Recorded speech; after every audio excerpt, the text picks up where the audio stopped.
All right, everybody, buckle up. You wanted us to tackle this whole PS5 Pro trice thing, and you know we love a good deep dive, so here we go. $700.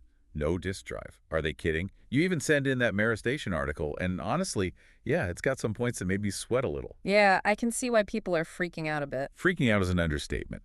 But before we all go storm Sony HQ, we got to look at this thing from all sides. Is the PS5 Pro really breaking all the records for being expensive, or is this just like a tale as old as time? What do you think? That's why we got to bring in the history. Exactly. Like, was there ever a console back in the day that was even pricier than this thing? Like, when you adjust for inflation and all that? Oh, are you kidding? For sure. Remember that Mara Station article you were talking about before? The one that breaks down all the prices with inflation? Yeah, get ready for some sticker shock, my friend. Hit me with it.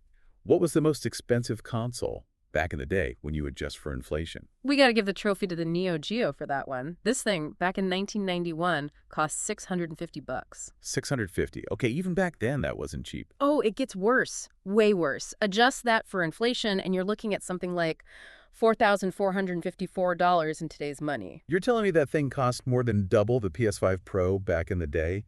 What made it so pricey? Were they coating it in gold? Basically, it was like having an arcade in your house. Remember how massive those arcade cabinets were back then? The Neo Geo was running on basically the same hardware, hence the insane price tag. So you were paying for the bragging rights of having perfect arcade graphics at home. Gotcha. Pretty much. But hey, it was cutting edge, right?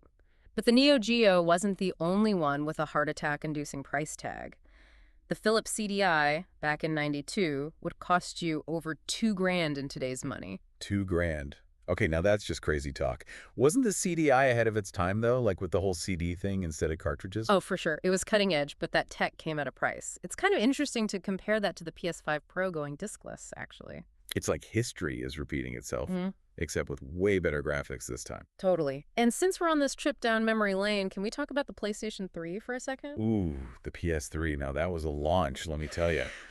I honestly think I've blocked out the actual price from my memory. It was a cool $599 back in 2007, which, if you adjust for inflation, comes out to over $900 in today's money.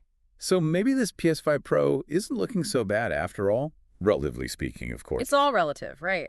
The PS3 is a good example of how the price of a console isn't just about the tech inside, though. Don't forget, the PS3 was up against the Xbox 360, which was a pretty big deal at the time. Oh, the console wars. Those were the good old days.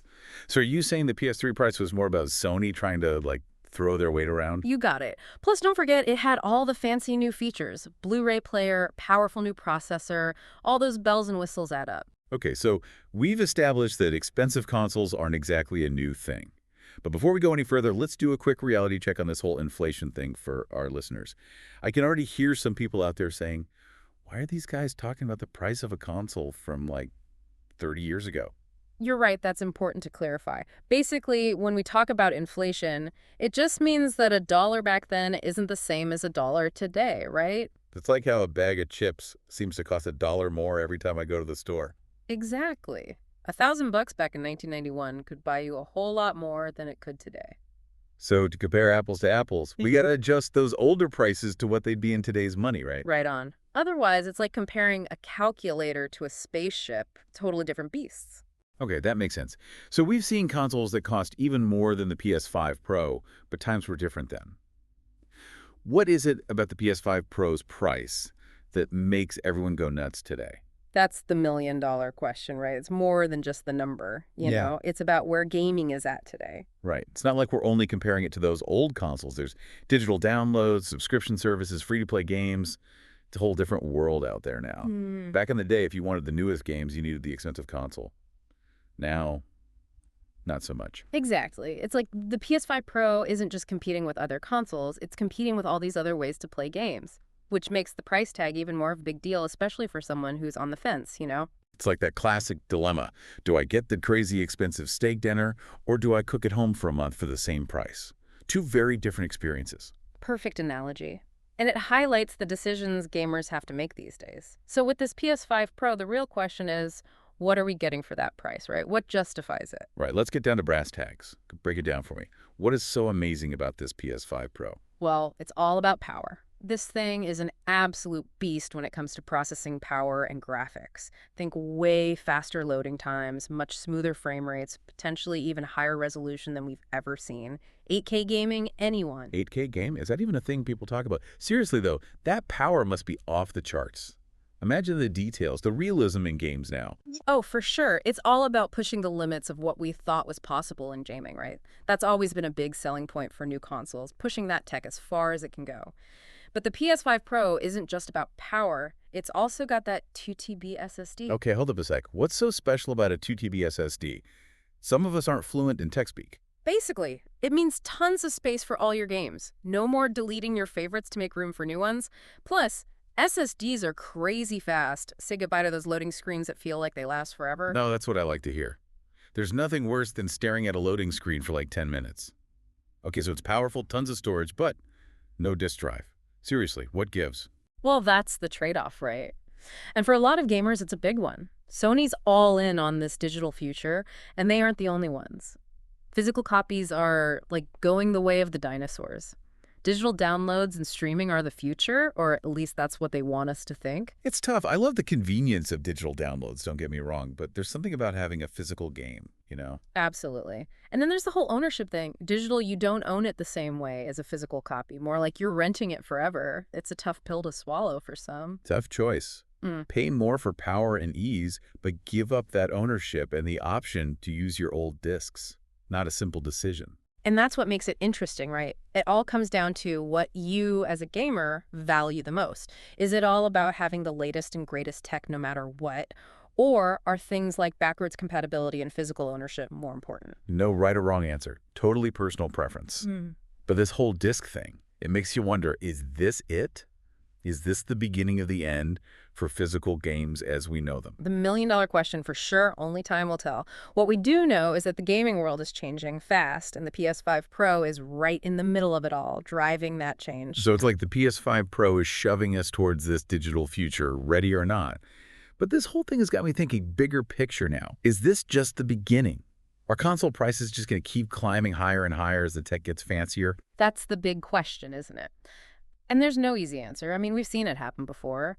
New tech always comes with a hefty price tag, especially for those early adopters, right? But at the same time, the way games are made and played, it's changing too. What do you mean? Think about it. Making games these days, it's crazy expensive. Huge worlds, complicated systems, graphics that look like a Hollywood movie. All that takes a ton of time and money, and that cost. Someone's got to pay for it. So even if the tech itself gets cheaper, those development costs could still push prices up. Bingo. It's a balancing act for sure. And it's not even just about that initial price tag anymore. You got your subscription services, your microtransactions, DLC. It all adds up. Yeah, that's a whole other conversation. But I see what you're saying. It's not just about the sticker price of the console. It's about, like, the total cost over time. So where does this leave us? What does the future of gaming even look like in this world of rising prices and all these different ways to pay? The million-dollar question. There's no crystal ball here, but if we had to guess, gaming is going to get even more diverse. Lots of different ways to play. Diverse how? We might see a real split in the market. On one side, these super high-end consoles like the PS5 Pro going after those hardcore gamers, the ones who want the absolute best, bleeding-edge graphics and don't mind shelling out the big bucks for it. Like a luxury car, but for games. Exactly. But on the other side, you'll have your more affordable options, maybe even a bigger shift towards cloud gaming. But you don't need a fancy console at all. Okay, now that would be wild. Imagine playing the newest games on your phone or smart TV, no console needed. That would make gaming accessible to so many more people. Exactly. And that's the exciting part. It's not just about cramming more power into consoles. It's about finding new ways to bring those amazing gaming experiences to everyone, no matter their budget or how tech-savvy they are. So the PS5 Pro, maybe it's a sign of things to come, but it's not the be-all, end-all of gaming's future. Not even close. It's just one chapter in this crazy story. And like any good story, there are going to be twists and turns we never saw coming. Well said.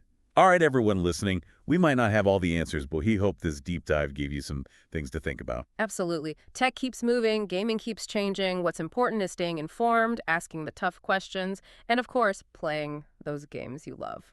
And on that note, we'll leave you with this. As gaming evolves, what matters most to you? What's worth paying for? What does the future of gaming look like through your eyes? Let us know. Until next time.